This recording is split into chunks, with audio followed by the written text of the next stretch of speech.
Good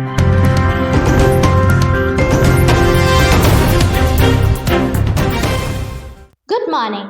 This is Alif News and I am Lydia. Let's have a look at the important headlines. World News. The 2023 Chinese Grand Prix will not be held due to coronavirus restrictions in the country, the Formula One said on Friday. The UAE has sent a convoy of 6 trucks loaded with 85 tons of medical supplies worth $10 million to support hospitals in Gaza, the Emirates news agency WAM reported on Friday. Cough medicines containing the chemical pholcodine should be banned due to the risk of potentially deadly allergic reactions in people under general anesthetic, the European Union's drug regulator said Friday. The world's largest volcano oozed rivers of glowing lava Wednesday, drawing thousands of awestruck viewers who jammed a Hawaii highway that could soon be covered by the flow.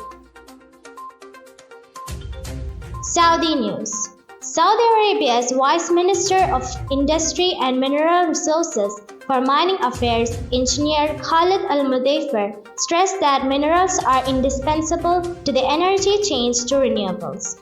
Combating racism and discrimination represents well-established values and constitutional principles of Saudi Arabia, President of the Saudi Human Rights Commission, Dr. Hala Al-Thuwaitri has affirmed.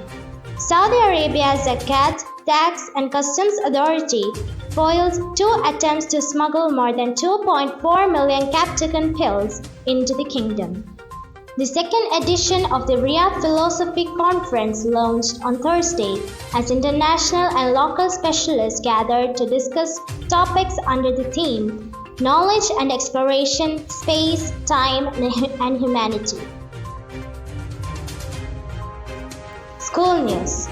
PE2 exams are going to be commenced on 7 December 2022 for higher grades and on 8 December 2022 for lower grades. Thank you and have a nice day.